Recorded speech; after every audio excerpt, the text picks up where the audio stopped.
फिर भारत के उच्चतम न्यायालय के सुप्रीम कोर्ट के मुख्य न्यायाधीश रहे हों।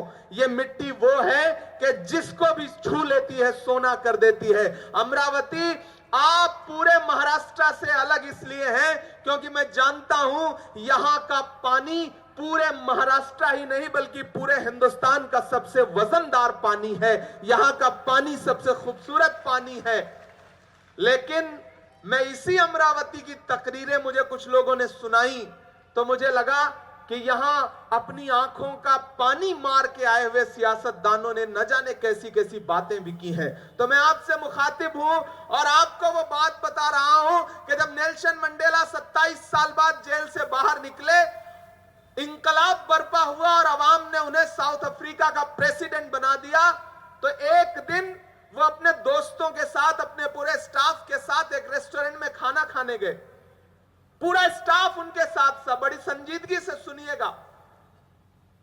उनके लिए अलग से कमरा खोला गया क्योंकि मुल्क का प्रेसिडेंट आया है किसी रेस्टोरेंट में खाना खाने के लिए।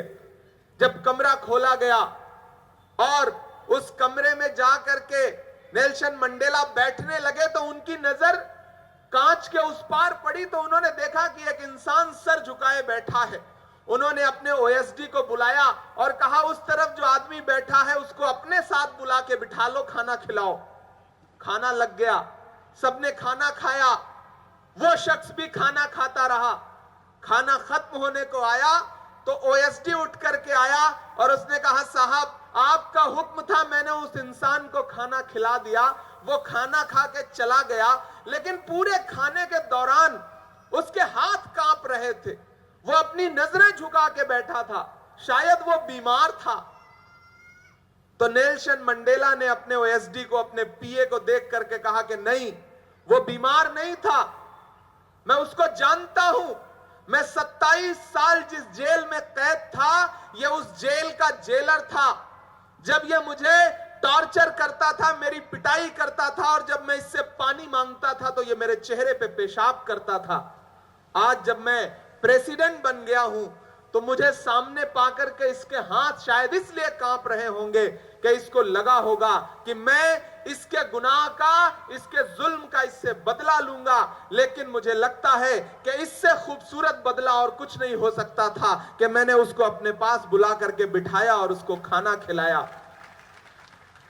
नफरत का जवाब नफरत नहीं हो सकती। नफरत का जवाब मोहब्बत है। अगर दुनिया में एक आंख के बदले आंख फोड़ने का चलन बढ़ेगा तो पूरी दुनिया अंधी हो जाएगी। आपने कभी सोचा है अमरावती वालों, आपको यह सब कुछ बहुत सिंपल सा लगता है कि कोई एक मोहतरमा आती है, बदजुबानी करती है, बेसिर पैर की बातें करती हैं और फिर एक साहब हेलीकॉप्टर से लेकर के उतरते हैं। मैंने सुना अमरावती में कैसी कैसी तकरीरें की गई, मुझे कुछ साथियों ने सुनाया, अनीस मामू ने। तो कभी आपको यह सब बहुत आसान लगता है क्या? आपको लगता है ये सियासी तकरीरें हैं? नहीं, ये खेल है जो चल रहा है। उधर मुंबई में बैठ करके कोई 1.5-2 फुट का आदमी कुछ भी बके जा रहा है। फिर उधर से आए हुए साहब कहते हैं कि तुम्हारा कद तो मेरी शेरवानी के बराबर है, मैं जेब में रख के तुम्हें हैदराबाद लेके चला जाऊंगा। करना किसी को कुछ नहीं है, सिर्फ तकरीरें हैं।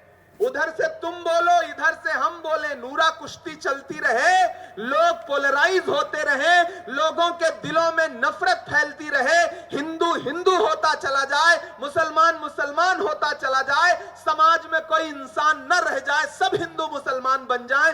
सिर्फ यही साजिश चल रही है। इस साजिश को समझने की जरूरत है। आपको इस खेल को समझना पड़ेगा अमरावती वालों।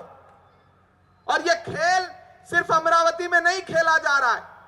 आपने कभी सोचा कि आपकी जो मजबूत कयादतें थी उनको नुकसान पहुंचाने के लिए, उनका सियासी नुकसान पहुंचाने के लिए क्या क्या जतन किया जा रहा है?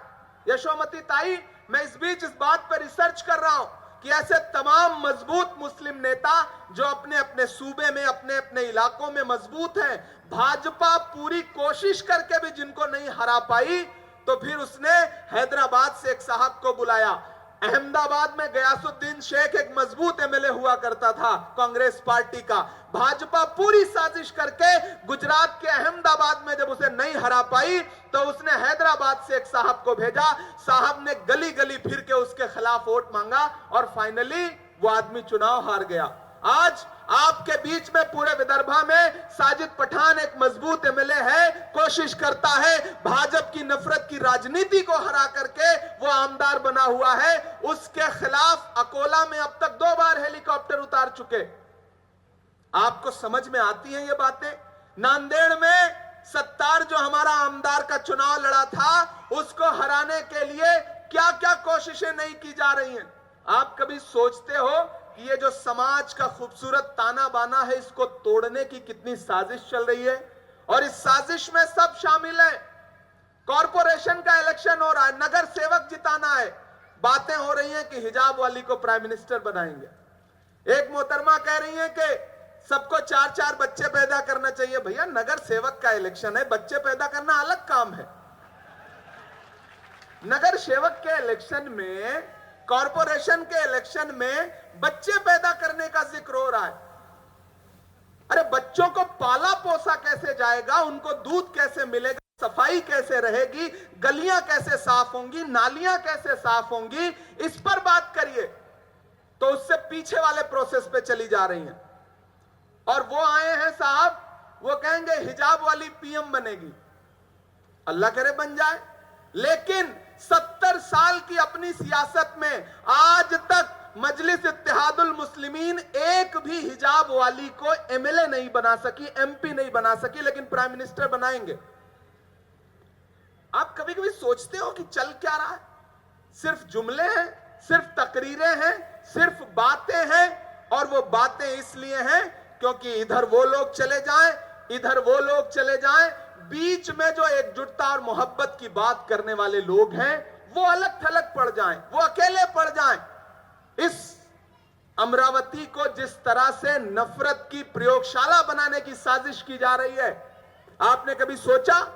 आप याद करो कि जब लोकसभा के इलेक्शन में, खासदार के इलेक्शन में पूरा अमरावती नफरत के खिलाफ एकजुट हुआ तो सारी कोशिश करने के बाद दिल्ली ने पूरी ताकत लगा दी, मुंबई ने पूरी ताकत लगा दी, उसके बावजूद अमरावती ने बलवंत वानखेड़े को जिता करके यह बता दिया कि नफरतें कितना भी जोर लगा लें, लेकिन जब हिंदू, मुसलमान, सिख, ईसाई, दलित सब एकजुट हो जाते हैं तो दिल्ली की ताकत अमरावती शहर पे राज नहीं कर सकती, काम नहीं कर सकती। लेकिन फिर उन नफरतों को बाद में जब उभारा गया तो उसका असर आपने देख लिया आमदार के इलेक्शन में। पूरा महाराष्ट्र ही नहीं बल्कि पूरा देश जानता था कि हमारी यशोमती ताई को कोई हरा नहीं सकता है। और मेरा अब भी मानना है कि यशोमती ताई आपको लोगों ने नहीं हराया है। कभी राहत इंदौरी साहब ने कहा था कि लहू में भीगी हुई आस्तीन जीत गई, चुनाव तुम नहीं जीते, मशीन जीत गई। मुझे पता है कि आपको कितनी साजिश करके हराया गया, लेकिन आप अपना फर्ज निभा रही हैं। आज भी आप हुकूमत से डर करके घर नहीं बैठी। मैं इसलिए भी आपको सैल्यूट करता हूं। मुझे याद है मैं आमदार के इलेक्शन में यहां आया था अमरावती में डॉक्टर सुनील देशमुख जी के लिए, और आपने उस वक्त भी इसी तरह से आपकी कलाई में घड़ी बांधने की कोशिश की जा रही थी, लेकिन आपने घड़ी के बजाय वक्त को चुनने की कोशिश की। घड़ियां लेकर के लोग घूम रहे हैं आपके बीच में, लेकिन कभी आपने सोचा? मैं अमरावती के जिंदा दिल लोगों और बीच में एक बात कहना चाहता हूं। अभी आपको याद होगा कि आपकी खानकाहों को, आपकी कब्रिस्तानों को, आपकी दरगाहों को, आपकी इबादत गाहों को पामाल करने के लिए जब नरेंद्र मोदी जी की सरकार देश की संसद में वक्फ का तरमीमी बिल लेकर के आई तो उस बिल की हिमायत में लोकसभा में 288 वोट पड़े। याद है वो मंजर? पूरा हिंदुस्तान नजरें गड़ाए देख रहा था रात के 2:30 बजे टीवी चैनल।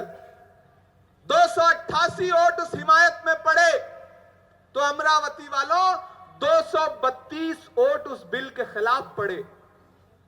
आपको जान के हैरत होगी, देश की पार्लियामेंट में सिर्फ 24 एमपी मुसलमान हैं। बाकी जो 208 एमपी हैं वो हिंदू भाई हैं, सिख भाई हैं, दलित भाई हैं, ईसाई भाई हैं। उन्होंने आपके मुद्दे पर नरेंद्र मोदी की आंख से आंख मिला करके उस बिल के खिलाफ वोट दिया।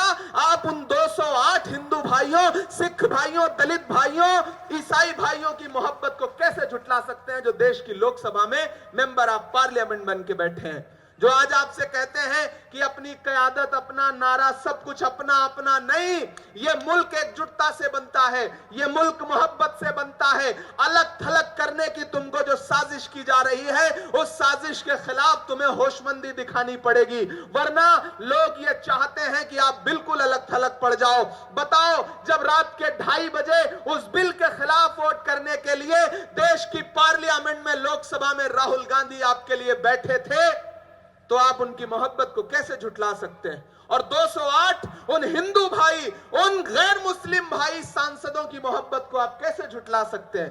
क्योंकि देश की पार्लियामेंट में तो सिर्फ 24 मुसलमान एमपी हैं, लोकसभा में। और अगले दिन वही बिल जब देश की राज्यसभा में आया, तो उस बिल की हिमायत में 125 वोट पड़े राज्यसभा में। बिल पास हुआ क्योंकि नरेंद्र मोदी सरकार के पास नंबर है, मैंडेट है, बहुमत है। उस बिल की हिमायत में जब देश की राज्यसभा में 124 वोट पड़े, तो उस बिल की मुखालिफत में 95 वोट पड़े, जबकि देश की राज्यसभा में महज 7, 8, 10 एमपी मुसलमान हैं। ऐसे में जो बाकी 85 एमपीज हैं, उनकी मोहब्बत को आप कैसे झुठला सकते हो? मैं चश्मदीद गवाह हूं। अब जो मैं कहना चाहता हूं वो सुनना। मैं चश्मदीद गवाह हूं कि अगर देश की लोकसभा में रात के 2:30 बजे राहुल गांधी जी बैठे थे, रात के 2:30 बजे बलवंत वानखेड़े उस बिल के खिलाफ वोट देने के लिए बैठे थे, तो अजीत पवार के जितने भी एमपी थे उस बिल की हिमायत में वोट देने के लिए नरेंद्र मोदी के साथ उनके पाले में रात के 2:30 बजे बैठे थे। मैं चश्मदीद गवाह हूं इस बात का। आज आपके बीच में आकर के वोट मांगा जा रहा है, आपका हिमायती बनने की बात की जा रही है, आपका अपना होने का वादा किया जा रहा है, लेकिन मैं चश्मदीद गवाह हूं कि जब देश की राज्यसभा में वोटिंग हो रही थी तो रात के 3 बज चुके थे।